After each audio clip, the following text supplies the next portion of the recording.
Hello，大家好，我係計劃緊去日本嘅 Never。好想去日本添。Hello， 大家好，我係啱啱開始返新工嘅 Francis。Hello， 我係 Brian， 我係香港人，我係美國人。That's so lovely. That's so Is that cute. good enough? That's lovely. Yeah, Yeah. absolutely.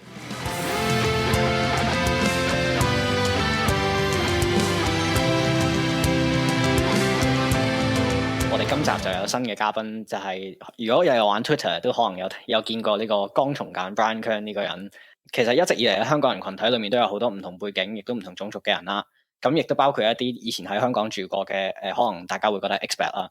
所以今集咧，我哋就請咗 Brian Kern 嚟同我哋分享下佢對抗呢個香港經貿辦喺美國嘅一啲說好香港故事嘅 campaign， 同埋分享下佢以前點解加入咗香港嘅呢個民主運動嘅一啲經歷。So, welcome, Brian, being our first English guest today. Would you mind to explain a bit about your experience in Hong Kong? How did you get into the Hong Kong movement? We all know that you've been featured on a lot of pro-China newspaper in Hong Kong. Could you share some of your experience with us? CIA. I came to Hong Kong because my wife is from there. I started going to Hong Kong in 2003, and in fact, I happened to be there that summer when there was 500,000 people against the proposed Article 23 security legislation. And I was just so impressed. Wow, what is this place where you can get 500,000 people out on the streets? It wasn't until a couple of years later that we actually moved there. And when I came to Hong Kong, of course, I knew that Hong Kong was, the only place ruled by the Communist Party where you could actually commemorate June 4. And that was quite an important thing for me to do because, my students participated in that in 1989. And so I got involved in Hong Kong Alliance. That was the first sort of pro-democracy group I got involved in there.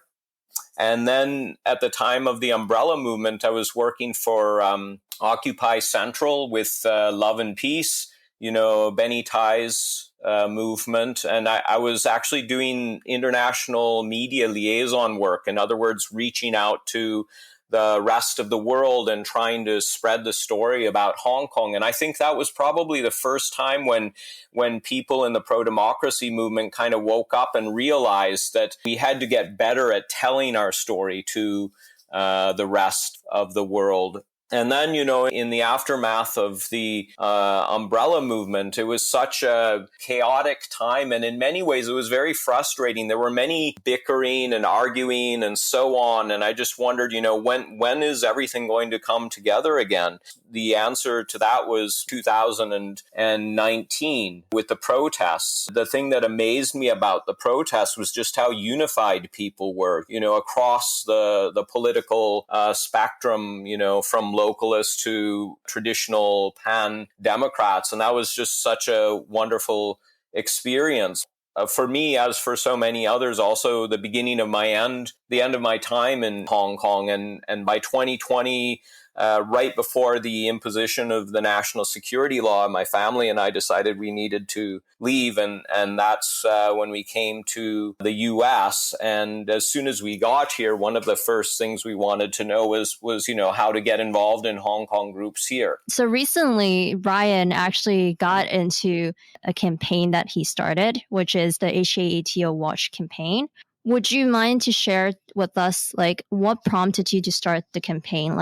HKETO's presence in the US? I got interested because I didn't really know much about the Hong Kong Economic and Trade Office. I noticed that they were putting these ads on trams in different cities in Europe, like Brussels and Istanbul and Lisbon, and I think Milan, somewhere in Italy. And I turn around and I find out that the HKETO, right under my nose here, is sponsoring this Hong Kong Film Festival at the National Museum of Asian Art, which is a Smithsonian museum. And so all these big, museums in Washington, D.C. are run by Smithsonian. And I thought, wait a minute here, here's this government. It's so oppressive in Hong Kong. It's got so many of the people I worked with in prison. Its top officials like John Lee, the current chief executive, are actually sanctioned by the U.S. government.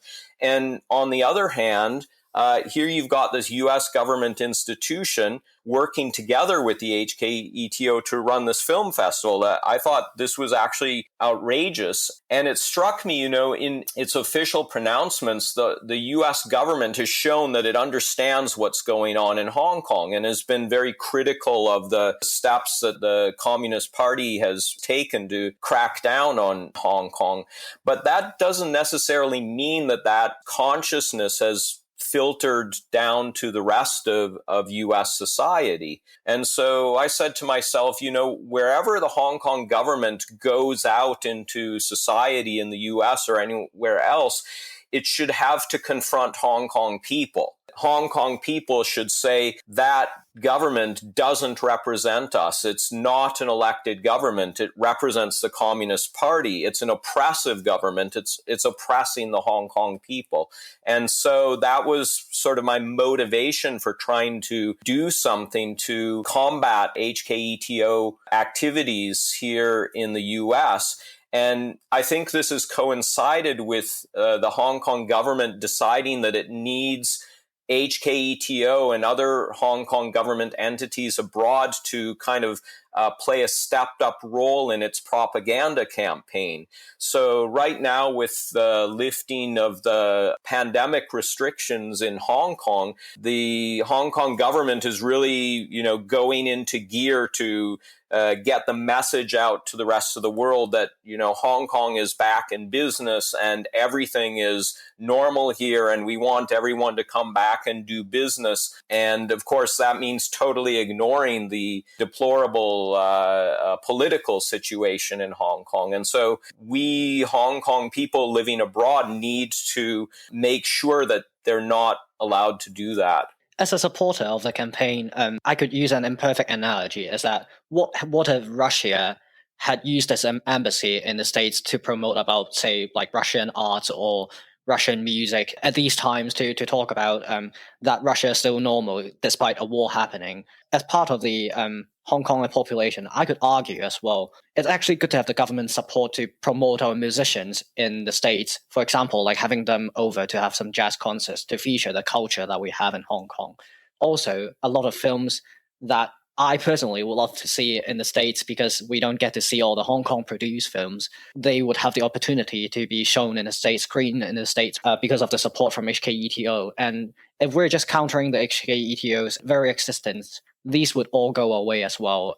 I understand that this is also part of what the 2019 Lam Chao means, but then whether this is necessary, or are we also putting off the Hong Kong culture that we could feature in the States? I also want to note that this is an argument among our grassroots community that when the campaign came out, there are some other counter voices in our community that have been giving out comments about this campaign. And so I think it would be a good opportunity for you to tell us a bit about how you would respond to that. I think it's a legitimately complex issue, and it's something that would be useful to hear more people living in Hong Kong, what they think about it. And there's always this question of, in these cases where you have these renegade regimes, how do you make sure you do whatever you can to stand up to them while not hurting the people that they're oppressing? But with the HKETO, I guess my immediate answer is one of the main things the HKETO has done in the United States up to now is to sponsor film festivals. And in fact, this one that we've been targeting at the Smithsonian Museum, the National Museum of Asian Art, they've been doing that for 27 years. Up until 2019, maybe there was some justification for that. But I want American society to know that the Hong Kong government that maybe they got used to doing business with for all those years is not the same Hong Kong government as now. I mean, the Hong Kong government has never been a government of the Hong Kong people. It's never been elected by the Hong Kong people. It's more oppressive than it's ever been now. So here you have this Hong Kong government entity supposedly promoting Hong Kong culture here through sponsoring films, while they're censoring films back in Hong Kong. And I'm like, wait a minute, that's hypocrisy. There's a contradiction here. I personally think that nobody should be doing any business with the Hong Kong government, especially foreigners. I want the rest of the world to see the Hong Kong government as an illegitimate government. It's an oppressive regime. And the Hong Kong Economic and Trade Office is its embassy. Hong Kong has one of the most rapidly deteriorating human rights situations in the world. It's a society in crisis. And you can't have that going on while at the same time just having business as usual with the regime that's doing that. And so I want to sound the alarm. I want to say, okay, maybe for 25 years it was fine for you to do a film festival with the Hong Kong government. Given the situation in Hong Kong over the last couple of years, it's not business as usual is not okay. Brian and I actually went to the Smithsonian Hong Kong Film Festival and protest in front of their screen. The Smithsonian Museum also hosted the Jessie Night. During that performance, Marco Rubio tweeted about this and call out the Smithsonian Museum for hosting the performance for the HKETO. He expresses that federal buildings like the Smithsonian should never be used to legitimize the CCP's agenda. Actually, Marco Rubio is the way I found out about that. So, one of the things we've done is we've set up an HKETO Watch Telegram group. Hong Kongers across the U.S. are monitoring HKETO and its activities. But the interesting thing is that HKETO is not always very open about its activities. So there's something happening in my own city and I don't even know what's going on. So somebody says, oh, Marco Rubio's tweeting about this. And I thought, what's that? What's going on here? And it was just really hard to even get information about what was going on. And as it turned out, the Hong Kong government had organized this tour of Hong Kong jazz musicians who were going to go to 4 U.S. cities. As it turned out, at least in New York City and in Washington, D.C., the events were effectively closed. They were by invitation only. Why is HKETO going to all this trouble of bringing this jazz group over, organizing this tour, and then holding these quite secretive events, invitation only? Who are they inviting? Just down the street from the White House, a Smithsonian museum is renting out its gallery to a dictatorship to hold this event. And the boss of the HKETO is a guy that the U.S. government has sanctioned. So once again, I thought at the very least, we need to say that this is not okay. It's not on. When we got there, to make a long story short, a couple of us decided we would try to go in. And even before we could get to the entrance, a security guard bursts through the entrance and says, "You're not allowed in." Why not? Can you explain that to me? No, you're just not allowed in. And then finally, she told me that I have orders from the organizer not to let you in. We stood outside and we handed out flyers that said, please don't attend this event. And then it gave, the long explanation for why people shouldn't attend the event, that it was sponsored by the HKETO and, what the Hong Kong government is doing in Hong Kong, all the political prisoners, so on and so forth. There were all kinds of different responses. They'd invited the diplomatic community, many of whom were receptive to us and seemed sympathetic to us.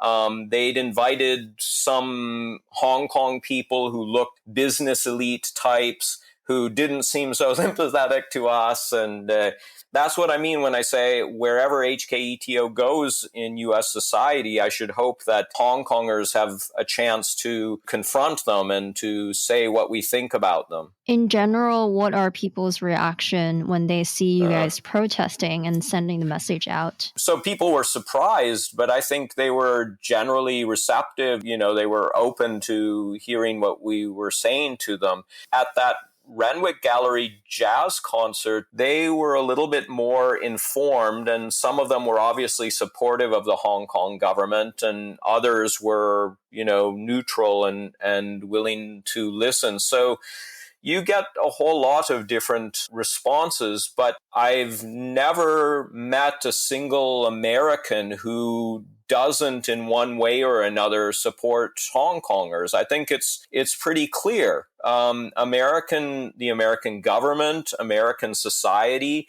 not everyone might know about it, but of the people who know about Hong Kong, they're very supportive of Hong Kongers. And, now that the HKETO has been tasked with this bigger propaganda campaign, that's why I think it's all the more important to be there and be able to confront it and give the counter message. So, because, Hong Kong's not so much in the news these days.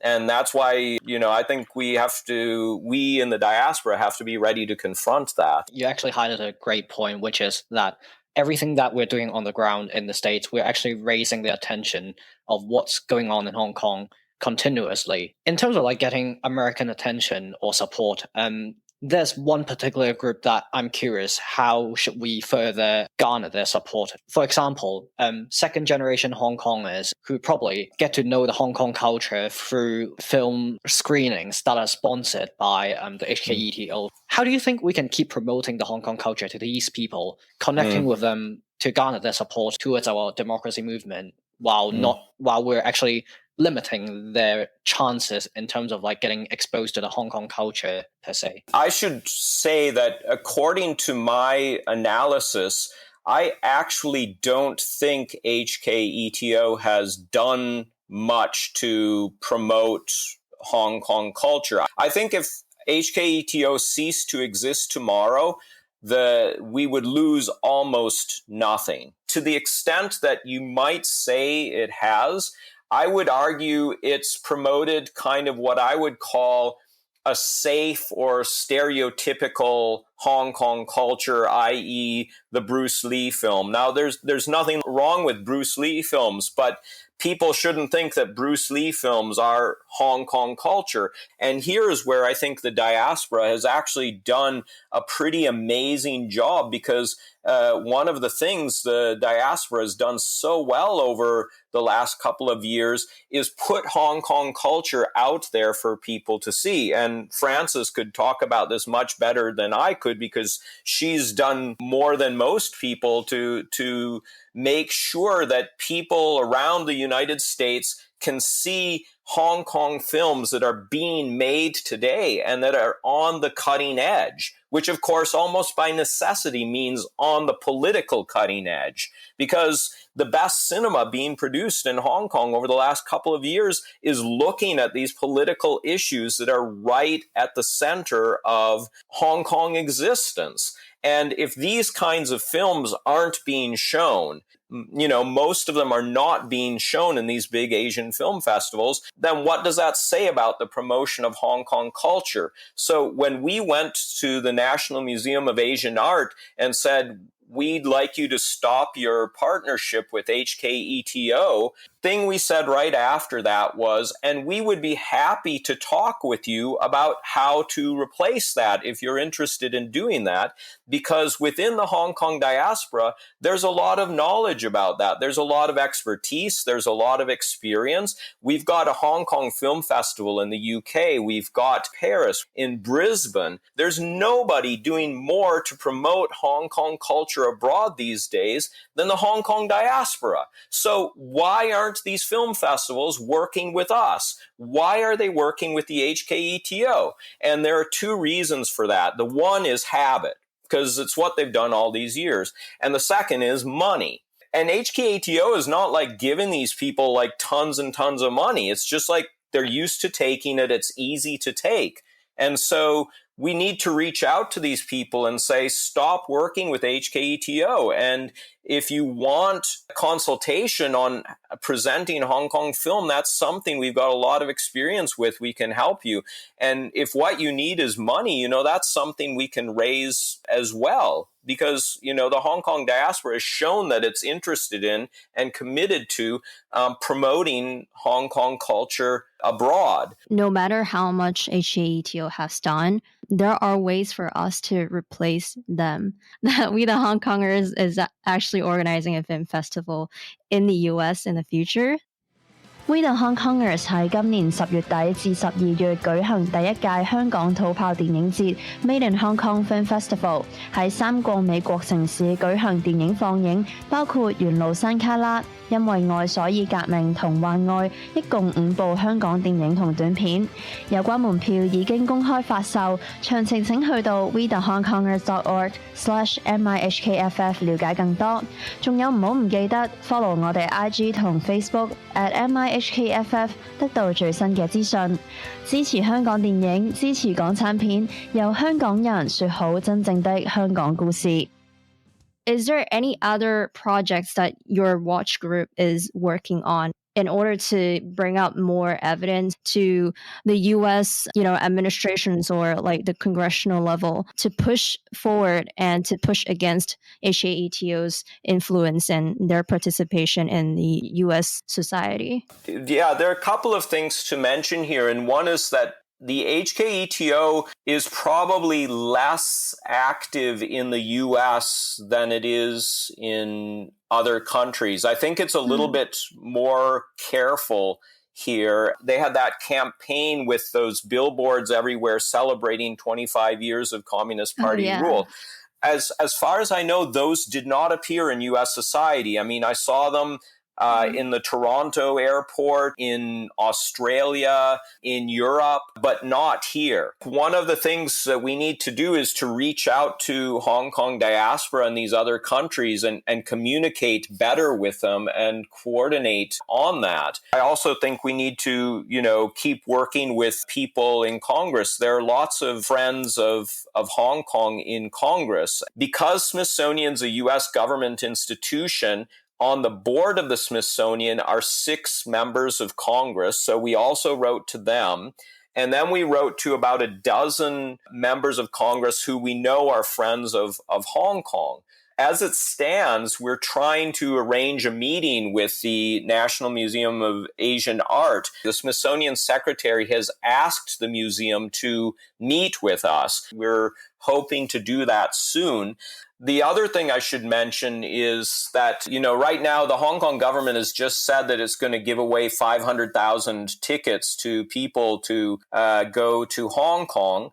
And on November 2nd, the Hong Kong Monetary Authority, which of course is an agency of the Hong Kong government, is organizing this finance summit in Hong Kong. Many of the top financial institutions in the world, including quite a few from the U.S., and they're going to be there with John Lee, the guy who's sanctioned by the U.S. government. And I think that's an important issue for Hong Kongers and the diaspora to work on, that you have these leaders of the top financial institutions in the world sharing a stage with this guy who's sanctioned by the U.S. government. Should we tell these foreign corporations, if you're going to be in Hong Kong, you must realize there are risks. There are risks that you are going to collude with this regime. And so you have to be aware of that. And if you're going to operate there, you have to do so in such a way that you're not colluding with the regime, that you're not doing things like HSBC and Standard Chartered did, where they actually came out and express support for the national security law. Or you're not doing things like the big 4 accounting firms did, where when John Lee was appointed by the Communist Party, they took out ads in Wenwei Bo and Dagong Bao congratulating John Lee. That kind of stuff just isn't on. So I think at the very least, we need to be clear about what is bad corporate behavior in Hong Kong, and people in the diaspora have to be ready to make noise when that kind of corporate behavior occurs. I think that's perfect. I think a good lesson here from the HKETO campaign and what the Hong Kong diaspora can do, while the communist Hong Kong really is trying to tell the Hong Kong story well.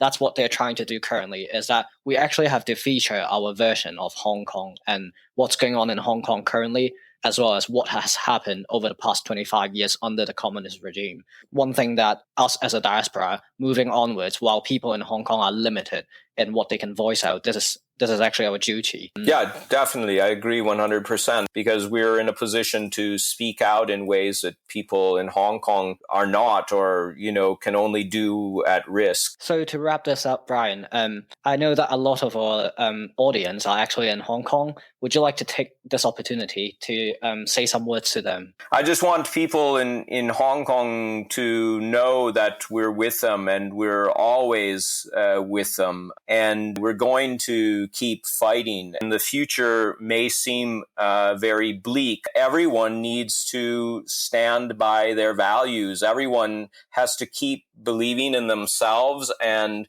all of the others that we've fought together with through all these years, and especially since 2019. This is a long struggle. I think that we will eventually make progress towards that. It's worth fighting for. There are just so many little things people can do in so many ways wherever they happen to be. And now that I'm outside of Hong Kong, it's not for me to tell Hong Kong people what those ways are. I'm sure Hong Kong people in Hong Kong can figure them out, much better than I can. And they understand the situation there much better than I do because they're living with it every day. Being a Hong Konger is a very special thing.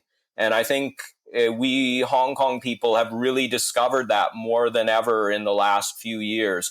And we have to remember how special that is and how much it's worth fighting for.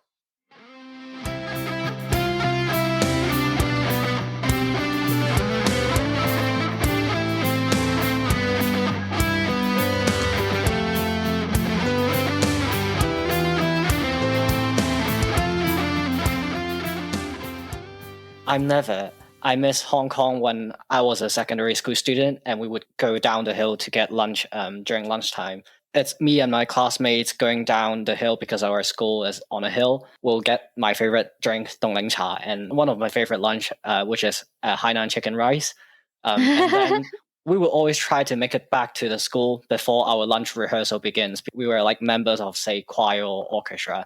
And our lunch actually starts at 12:35 and our rehearsal starts at 1. So we actually have 25 minutes to jog down the hill and then rush back to the rehearsal while also getting our lunch between this 25 minutes gap. So this is a time in life that I actually miss a lot while being in Hong Kong. I'm Francis. I really missed a time when I was in Hong Kong and writing and meeting people as student journalist. And I actually started doing journalism pretty much same time as I started my activism in Hong Kong in secondary school Form 4. I remember going around and taking pictures of Hong Kong and then interviewing people and doing in-depth story. And most of them pretty much on a very soft side and trying to find what's special about them and writing their personal stories. It's just an interesting and a fun way for me to stay connected with the community and the neighborhood. I lived in New Territories East. A lot of my reportings cover the people around that neighborhood, and it really helps me to stay grounded. I started to look back to all these old pictures and articles that I've done. Yeah, you guys are really making me nostalgic. I lived on Llama Island. It's a very beautiful place, and I like to run.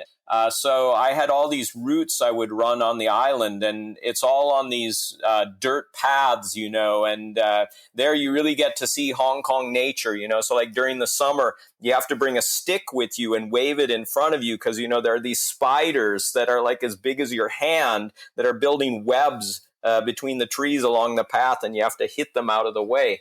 One time I came across a python that was 2 meters long, just all this sort of stuff, wild boar. And one of my favorite places to run to is a place called Bakoksan, which, as the name suggests, is on the north part of the island. And then when you get to the top, there's just this most amazing view looking out over the South Llama Channel towards Hong Kong Island. Didn't matter how many times I ran that route, I would always be so amazed when I got to the top of Bakoksan and just thought about, wow, what a beautiful place this is. That's something I miss a lot. You know, one of the things that really confused me when I first moved to Hong Kong is like, people don't talk.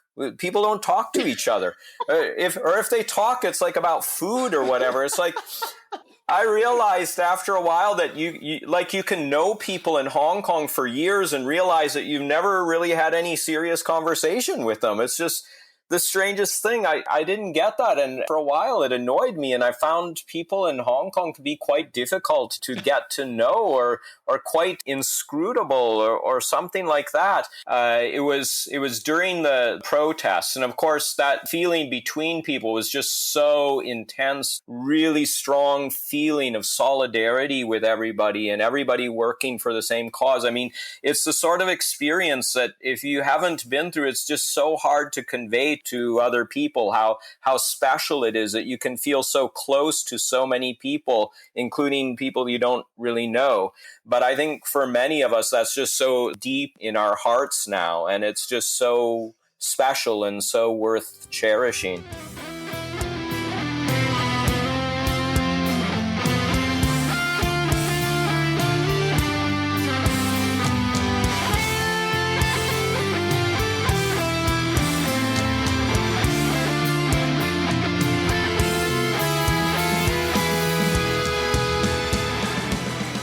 喺我哋所謂咩國際線嘅群體入邊，佢係一個幾特別嘅存在咯。大家如果見過佢真人都知道佢完全唔係香港樣啦，佢係個白人啦咁樣，咁佢都淨係識好少嘅廣東話咁樣啦。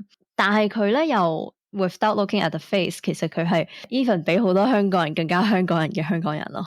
即係你 feel 到佢嗰種情懷啊，或者佢睇得出香港人嗰種 connection 咧，其實係好難得，同埋唔係個個感受得到，同大家係 on the same page 咁樣咯。even 佢嚟到外國依然係比起我哋更加 care 香港嘅嘢啦，將所有嘢都跟得好貼。即係呢個就係點解我覺得佢都係一個幾難得嘅存在咯。係有時我哋香港人好中意即係憑膚色佢問我哋使唔使轉英文台啊，或者咩時候咁，無論 Brian 啊或者Samuel Beckett 啊或者好多其實有參與呢個運動到而家仲好努力嘅一啲外籍嘅香港人啊，我會咁講。我哋有時喺一啲 Telegram group， 我哋係用中文溝通噶嘛，而其實佢哋係會即係好努力，佢每一個 message 都用 Google Translate 去睇翻嘅時候。其實佢比好多即係由細到大喺呢邊大，但係仍然揸住香港身份證就話自己係香港人嘅黃皮膚嘅人，其實佢哋更加香港人咯。佢又有其他可能美國人嘅嗰個思想，佢喺呢場運動入邊，其實佢係都可以 bring in 一啲幾唔同嘅角度。喺香港經貿辦呢個 campaign 咁啦，咁其實就係有香港政府嘅呢啲活動去真係睇到香港嘅戲咁，即係舉例啦，好似緣路山旮旯呢啲係真係因為有佢嘅支持先嚟睇到噶嘛。係咁，我哋係咪唔應該 go against 咁？但係 Brian 個 point 就係在於 at least 我哋亦都要令到我哋嘅聲音被聽到咯。而呢樣嘢係我覺得可能一個香港即係文化長大背景嘅我哋係好容易會忽略咗一樣嘢。我覺得呢集喺呢方面聽到 Brian 嘅一啲思維啊，其實我就係覺得喺呢度學咗好多嘢。係，其實我同 Never 喺做呢個節目之前都有好多對於呢個 campaign 嘅一啲疑惑啊，或者一啲質疑啊。